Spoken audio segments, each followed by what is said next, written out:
মৰমৰ ছাত্ৰ-ছাত্ৰীসকল, আজি আমি আলোচনা কৰিম নৱম শ্ৰেণীৰ ইংৰাজী বিষয়ৰ Beehive নামৰ পাঠ্যপুথিৰ The Sound of Music নামৰ পাঠটোৰ প্ৰথম অংশ। প্ৰথম অংশৰ শিৰোনাম হৈছে Evelyn Glennie Listens to Sound Without Hearing It।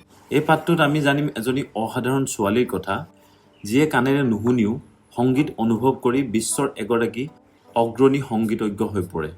Evelyn গ্লেনিয়ে আমাৰ বাবে এক অসাধাৰণ উদাহৰণ থৈ গৈছে। সংকল্প, কঠোৰ পৰিশ্ৰম আৰু মনৰ শক্তিৰে কেনেকৈ জীৱনত সকলো বাধা পাৰ কৰিব পাৰি তেনে উদাহৰণ থৈ গৈছে। চাওঁ আহা কেনেদৰে এখন সাধাৰণ গাঁৱৰ এজনী ছোৱালী অতি অসাধাৰণ উচ্চতালৈ গতি কৰিছিল। এভলিন গ্লেনি, যি কাণেৰে নুশুনিও সংগীত শুনে, অৰ্থাৎ এনে এগৰাকী সংগীতজ্ঞ যি বধিৰ হৈও সংগীত শুনা পায়। পাঠটোৰ মূল অংশলৈ যোৱাৰ আগতে আমাক এটা পেৰাগ্ৰাফ দিছে, তাতে দুটা বাক্য দিয়া আছে। কি দিয়া আছে আমি পঢ়ি চাম। Before you read, God may have taken her hearing, but he has given her back something extraordinary. What we hear, she feels far more deeply than any of us. That is why she expresses music so beautifully. এই বাক্যটোৰ অৰ্থ হৈছে ঈশ্বৰে হয়তো তেওঁৰ শ্ৰৱণ শক্তি লৈ লৈছে, কিন্তু তেওঁৰ ভিতৰত অসাধাৰণ এক অনুভৱ শক্তি দি গৈছে, যাৰ ফলত আমি যি শুনো এভলিনে সেইটো অনুভৱ কৰে। আমি যিমান গভীৰভাৱে অনুভৱ কৰোঁ তাতকৈ অধিক গভীৰভাৱে। সেইকাৰণেই তেওঁ সংগীতক তেনেকৈ সুন্দৰভাৱে প্ৰকাশ কৰিব পাৰে। ছেকেণ্ড চেণ্টেন্সটো কি দিয়া আছে চাওঁ আমি। Read the following account of a person who fought against a physical disability and made her life a success story. আজি আমি এনে এগৰাকী ব্যক্তিৰ কাহিনী পঢ়িম, যিয়ে দেহৰ এক অক্ষমতাৰ বাধা সত্ত্বেও জীৱনত সফলতা লাভ কৰিছে। আমি পাঠটোৰ মূল অংশলৈ এতিয়া আগবঢ়ো। কি লিখিছে চাওঁ। Rush our crowds, jostle for position on the underground train platform. কৈছে ব্যস্ত এক ৰেল ষ্টেচনত ব্যস্ত সময়ত মানুহবোৰে ট্ৰেইনত ঠাই ল'বলৈ হেতা ওপৰা কৰিছিল। A slight girl, looking younger than her 17 years, was nervous yet excited as she felt the vibration of the approaching train. A slight girl মানে হৈছে দেখাত সৰু আৰু লাহি গঠনৰ ছোৱালী, অৰ্থাৎ সম্পূৰ্ণ বাক্যটোৰ অৰ্থ এনেধৰণৰ হ'ব। সেই ভিৰৰ মাজত এজনী সৰু আৰু লাহি গঠনৰ ছোৱালী আছিল, যদিও তাইৰ বয়স 17 বছৰ আছিল, কিন্তু দেখাত তাতকৈ সৰু যেন লাগিছিল। ভয় আৰু ভাল লগা উত্তেজনাৰে তাই আহি থকা ট্ৰেইনখনৰ কম্পন অনুভৱ কৰিছিল।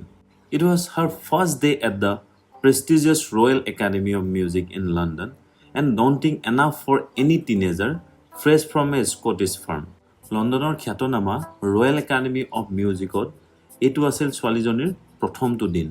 স্কটলেণ্ডৰ এখন গাঁৱৰ ঘৰৰ পৰা অহা এগৰাকী কিশোৰীৰ বাবে এইটো যথেষ্ট ভয় লাগিবলগীয়া বিষয় আছিল। লগতে সেইদিনা তাইৰ ভাল লগা উত্তেজনা এটাও আছিল, কাৰণ prestigious royal academy of music লণ্ডনত সেইটো তাৰ প্ৰথমটো দিন আছিল। But this aspiring musician faced a bigger challenge than most. She was profoundly deaf. কিন্তু এই সংগীতপ্ৰেমী ছোৱালীজনীৰ বাবে তাতোতকৈ অধিক ডাঙৰ এটা সমস্যা আছিল। সেইটো হ'ল তেওঁ সম্পূৰ্ণৰূপে বধিৰ আছিল, অৰ্থাৎ কাণেৰে একেবাৰে শুনা নাপাইছিল। ছেকেণ্ড পেৰাগ্ৰাফটো চাওঁ। Evelyn Glennie's loss of hearing had been gradual. Evelyn গ্লেনিৰ শুনা ক্ষমতা লাহে লাহে কমিছিল। Her mother remembers noticing something was wrong when the 8-year-old Evelyn was waiting to play the piano. মাকৰ মনত পৰা মতে এভলিনৰ যেতিয়া 8 বছৰ বয়স আছিল আৰু এদিন তাই পিয়ানো বজাবলৈ অপেক্ষা কৰি আছিল, তেতিয়াই কিবা এটা তেওঁ লক্ষ্য কৰিছিল। They called her name and she didn't move. যেতিয়া তাই পিয়ানো বজাবৰ বাবে অপেক্ষা কৰি আছিল, তাইৰ নাম মাতি থকা হৈছিল, কিন্তু তাই আগবাঢ়ি যোৱা নাছিল। I suddenly realized she had not heard, says Evelyn Glennie. এই বাক্যটো কোনে কৈছে? এভলিনৰ মাকে। তেখেতে কৈছে তেতিয়াহে তেখেতে বুজি পাইছিল যে তাই শুনা পোৱা নাছিল। For quite a while, Evelyn managed to conceal her growing deafness from friends and teachers. অৰ্থাৎ বহুদিন ধৰি এভলিনে তেওঁৰ বন্ধু বান্ধৱী আৰু শিক্ষকৰ পৰা এই শুনা ক্ষমতা হ্ৰাস পোৱাৰ কথাটো লুকুৱাই ৰাখিছিল। But by the time she was 11, her marks had deteriorated and her headmistress urged her parents to take her to a specialist. কিন্তু 11 বছৰ বয়সত তেওঁৰ নম্বৰবোৰ কমি আহিল আৰু হেডমিষ্ট্ৰেছে অৰ্থাৎ বিদ্যালয়ৰ প্ৰধান শিক্ষয়িত্ৰীয়ে এজন বিশেষজ্ঞৰ ওচৰলৈ মাক দেউতাকক তাইক লৈ যোৱাৰ পৰামৰ্শ দিছিল। It was then discovered that her hearing was severely impaired as a result of gradual nerve damage. তেতিয়াহে বুজা গ'ল যে স্নায়ুৰ ক্ষতি হোৱাৰ ফলত তাইৰ শুনা শক্তিও ব্যাপকভাৱে ক্ষতি হৈছে. They were advised that she could be fitted with hearing aids and sent to a school for the deaf. তাইক হিয়াৰিং এইড পৰিধান কৰাৰ পৰামৰ্শ দিয়া হ'ল আৰু বধিৰ ছাত্ৰ-ছাত্ৰীৰ বিদ্যালয়লৈ পঠিওৱাৰো কথা কোৱা হ'ল. Everything suddenly looked black, says Evelyn. তেতিয়া তাই কৈছিল যে সকলোবোৰ হঠাৎ অন্ধকাৰ হৈ পৰিল যেন লাগিছিল. পৰৱৰ্তী পেৰাগ্ৰাফটোত চাওঁ. But Evelyn was not going to give up. কিন্তু এভলিনে হাৰ মানিবলৈ প্ৰস্তুত হোৱা নাছিল. She was determined to lead a normal life and pursue her interest in music. তাই স্থিৰ কৰিছিল যে সাধাৰণভাৱে জীৱন যাপন কৰিব আৰু সংগীতৰ প্ৰতি থকা আগ্ৰহটো আগবঢ়াই লৈ যাব. One day she noticed a girl playing a xylophone and decided that she wanted to play it too. এদিন এজনী ছোৱালীয়ে জাইলোফোন বজাই থকা শুনি এভলিনে তাইক চাইছিল আৰু নিজেও বজাবলৈ মন কৰিছিল. Most of the teachers discouraged her, but percussionist Ron Forbes spotted her potential. He began by tuning two large drums to different notes. অধিকাংশ শিক্ষকে তাইক উৎসাহ নিদিলে, কিন্তু এজন পাৰ্কাছনিষ্ট মানে বাদ্য বিশেষজ্ঞ ৰন ফৰ্বছে তাইৰ ভিতৰত বিশেষ প্ৰতিভা দেখিলে. তেওঁ প্ৰথমে দুটা ডাঙৰ ড্ৰাম দুটা পৃথক সুৰত বজালে.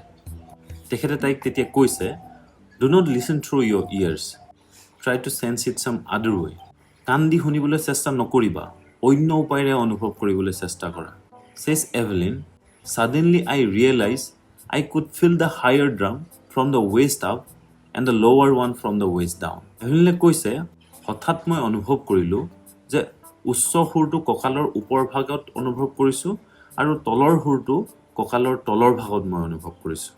Forbes repeated the exercise and soon Evelyn discovered that she could sense certain notes in different parts of her body. Forbes হেতু আকৌ কৰিলে আৰু এভলিনে বুজি পালে যে তেওঁৰ শৰীৰৰ বিভিন্ন অংশত বিভিন্ন সুৰ অনুভৱ কৰিব পাৰি. I had learned to open my mind and body to sounds and vibrations. The rest was sheer determination and hard work. তাই আৰু কৈছে যে মই শিকিলোঁ কেনেকৈ মোৰ মন আৰু শৰীৰটো শব্দ আৰু কম্পনৰ বাবে খুলি দিব পাৰি.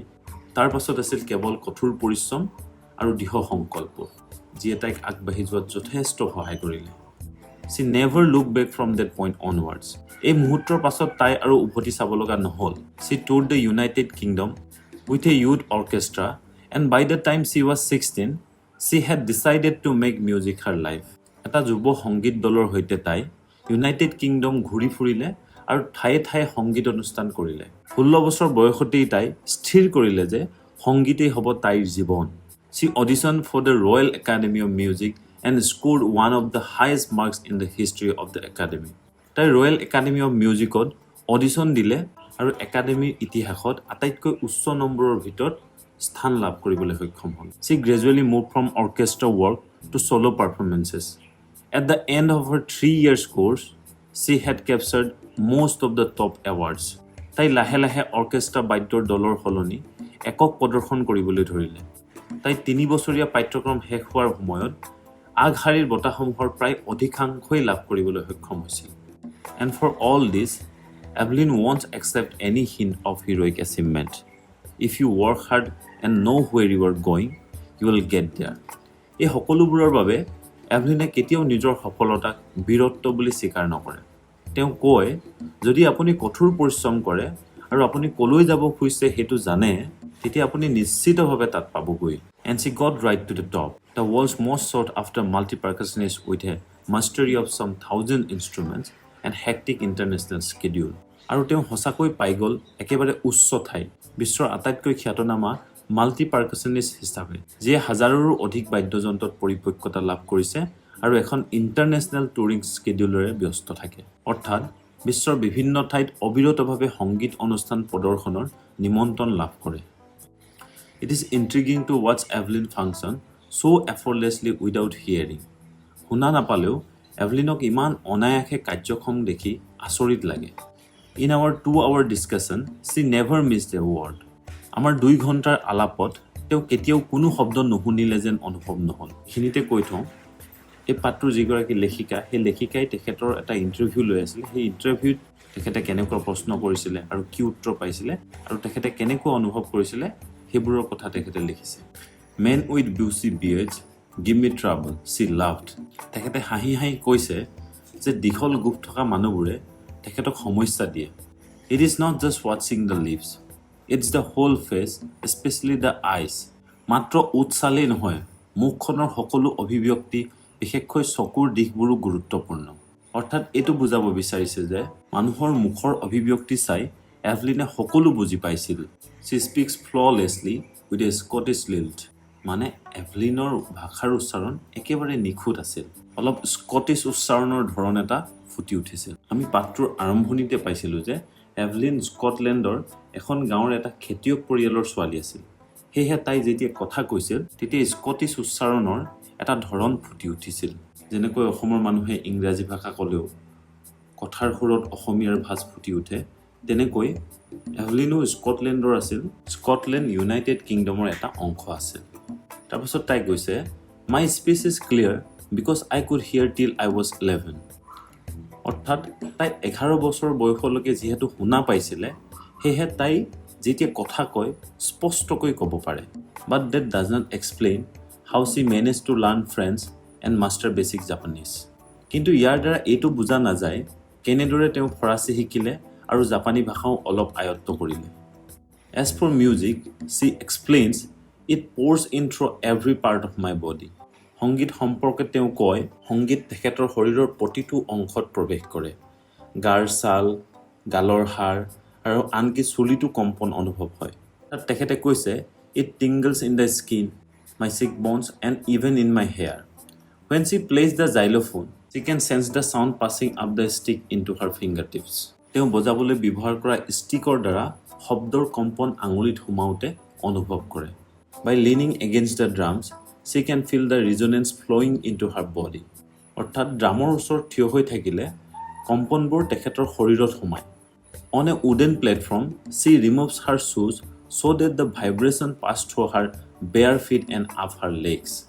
কাঠৰ মঞ্চত তেখেতে বাদ্যযন্ত্ৰ যেতিয়া বজাওঁতে তেওঁ জোতা খুলি লয় যাতে কম্পনবোৰ ভৰিৰে সোমাই শৰীৰত প্ৰৱেশ কৰে. Not surprisingly, Evelyn delights her audiences. আচৰিত হ'ব লগা কথা নহয় যে এভলিনে দৰ্শকসকলক আনন্দ দিয়ে. In 1991, she was presented with the Royal Philharmonic Society's prestigious Soloist of the Year Award. 1991 চনত তেওঁ ৰয়েল ফিলহাৰ্মনিক ছ'চাইটিৰ Soloist of the Year বঁটা লাভ কৰিছিল. Says master percussionist James Blades, God may have taken her hearing, but he has given her back something extraordinary. What we hear, she feels far more deeply than any of us. That is why she expresses music so beautifully. এই বাক্যটো আমি বিফোৰ U read বুলি যিটো প্ৰথম paragraph দিয়া আছিলে তাতেই লিখা আছে. এই কথাষাৰ কোনে কৈছিলে? জেমছ ব্লেডছ নামৰ পাৰ্কাছনিষ্টজনে. তেখেতে কৈছিলে, ঈশ্বৰে হয়তো তেওঁৰ শুনা শক্তি কাঢ়ি লৈছে, কিন্তু আন এক অসাধাৰণ অনুভৱৰ শক্তি দি গৈছে. আমি যি শুনো তেওঁ সেইটো গভীৰভাৱে অনুভৱ কৰে. সেইকাৰণে তেওঁ সংগীত এনে সুন্দৰভাৱে প্ৰকাশ কৰিব পাৰে. পৰৱৰ্তী পেৰেগ্ৰাফটোত চাওঁ. Evelyn confesses that she is something of a workaholic. I have just got to work, often harder than classical musicians. এভলিনে স্বীকাৰ কৰে যে মই এক ধৰণৰ workaholic, কাম কৰি ভাল পোৱা মানুহ. মই কাম কৰিবই লাগিব. বহু সময়ত ক্লাছিকেল মিউজিচিয়ানতকৈ বেছি পৰিশ্ৰম কৰোঁ, কিন্তু কষ্টৰ ফলবোৰ বিশাল. অৰ্থাৎ তাই কৈছে, but the rewards are enormous. Apart from the regular concerts, Evelyn also gives free concerts in prisons and hospitals. নিয়মীয়া যিবোৰ কনচাৰ্ট অৰ্থাৎ সংগীতৰ যিবোৰ অনুষ্ঠান হয়, এই অনুষ্ঠানবোৰৰ উপৰিও এভলিনে কাৰাগাৰ আৰু চিকিৎসালয়ত বিনামূলীয়া কনচাৰ্ট মানে সংগীত অনুষ্ঠান কৰে. She also gives high priority to classes for young musicians. অৰ্থাৎ তেওঁ যুৱ সংগীতজ্ঞসকলৰ বাবে পাঠদানকো অগ্ৰাধিকাৰ দিয়ে. Anne Rislin of the Beethoven Fund for Deaf Children says, she is a shining inspiration for deaf children. এইখিনিতে বিথোভেনৰ কথা কোৱা হৈছে. তেখেতৰ নামৰ এটা পুঁজিৰ কথা কোৱা হৈছে. এই পুঁজিয়ে বধিৰ ল'ৰা ছোৱালীৰ উন্নয়নৰ বাবে কাম কৰে. বিথোভেন আছিল ঐতিহাসিকভাৱে বিখ্যাত এজন সংগীতজ্ঞ. তেওঁ জাৰ্মানীৰ আছিল. ইণ্টাৰেষ্টিংলি তেখেতে লাহে লাহে কাণেৰে নুশুনা হৈ গৈছিল, কিন্তু তথাপিও তেখেতে সংগীতৰ চৰ্চা এৰি দিয়া নাছিল. ইয়াতে কৈছে, বিথোভেন ফাণ্ড ফৰ ডেফ চিলড্ৰেনৰ এন ৰিছলিনে কয়, তেওঁ বধিৰ ছাত্ৰ-ছাত্ৰীসকলৰ বাবে এক উজ্জ্বল অনুপ্ৰেৰণাৰ উৎস মানে কাৰ কথা কৈছে ইয়াতে এভলিনৰ কথা কৈছে এভলিন হেনো যিবোৰ বধিৰ ছাত্ৰ-ছাত্ৰী সেইসকলৰ বাবে অনুপ্ৰেৰণাৰ উৎস তেওঁলোকৰ বাবে এভলিনে প্ৰমাণ কৰি দেখুৱালে তেওঁলোকে যি বিচাৰে তাকেই পাব পাৰে জলৈকে মন যায় তালৈকে যাব পাৰে কাৰণ ওপৰৰ যেটো পেৰাগ্ৰাফ আছিল তাতে কৈছে যে they see that there is nowhere that they cannot go Evelyn Glennie has already accomplished more than most people twice her age অৰ্থাৎ এভলিন গ্লেনিয়ে ইতিমধ্যে তেওঁৰ বয়সতকৈ দুগুণ বয়সৰ মানুহতকৈ বেছি কৃতিত্ব লাভ কৰিছে she has brought percussion to the front of the orchestra and demonstrated that it can be very moving এতে লেখিকাই লিখিছে যে তেওঁ তালবাদ্যক অৰ্কেষ্ট্ৰাৰ আগশাৰীলৈ আনিলে আৰু প্ৰমাণ কৰি দিলে যে ইউ এক গভীৰভাৱে স্পৰ্শ কৰিব পৰা সংগীত she has given inspiration to those who are handicapped people who look to her and say if she can do it I can and not the least she has given enormous pleasure to millions তেওঁ সকলোৰে মনত বিশেষকৈ শাৰীৰিক বা মানসিকভাৱে বিশেষভাৱে সক্ষম ব্যক্তিসকলৰ বাবে বিশ্বাস যোগালে আৰু প্ৰেৰণাৰ উৎস হৈ পৰিল মানুহে এতিয়া ক'ব পাৰে যে তেওঁ যদি পাৰিলে মই কিয় নোৱাৰিম আৰু ইয়াৰ উপৰিও তেওঁ কোটি কোটি মানুহক সংগীতেৰে আনন্দ দি আহিছে লেখিকাৰ বিষয়ে আমি অলপ জানো ডেবৰা কাউলি কানাডাৰ এগৰাকী লেখিকা আৰু সাংবাদিক তেখেত বিশেষকৈ জীৱনীমূলক আৰু অনুপ্ৰেৰণামূলক লেখাৰ বাবে পৰিচিত তেওঁৱে এভলিন গ্লেনিৰ দৰে ব্যক্তিক্ৰমী ব্যক্তিত্বৰ কাহিনী লিখি দেখুৱাইছে যে দৃঢ় সংকল্প আৰু প্ৰতিভাৰ জৰিয়তে শাৰীৰিক অক্ষমতাকো জয় কৰা যায় গতিকে এভলিন গ্লেনিৰ জীৱন কাহিনী আমাৰ সকলোৰে বাবে এক গভীৰ অনুপ্ৰেৰণাৰ উৎস তেওঁ প্ৰমাণ কৰি দেখুৱালে শুনা নাপালেও সংগীত অনুভৱ কৰিব পাৰি আৰু এজন ব্যক্তিয়ে যদি মনৰ শক্তি আৰু কঠোৰ পৰিশ্ৰমেৰে আগবাঢ়ে তেন্তে কোনো বাধাই তেওঁক ৰখাব নোৱাৰে তেওঁ কেৱল বিশ্বখ্যাত মাল্টিপাৰ্কাছনিষ্টেই নহয় তেওঁ হৈছে লাখ লাখ মানুহৰ বাবে আশা আৰু সাহসৰ এক প্ৰতীক ইয়াৰ পৰা আমি শিকিব পাৰোঁ শাৰীৰিক সীমাবদ্ধতাই জীৱনৰ গতি ৰখাব নোৱাৰে যদি ইচ্ছা শক্তি অটুট থাকে তেতিয়া আমি সকলো কৰিব পাৰিম আশা কৰোঁ তোমালোকে বুজি পালা পাঠটো ভাল লাগিলে শ্বেয়াৰ আৰু ছাবস্ক্ৰাইব কৰিবলৈ নাপাহৰিবা thank you see you in the next lesson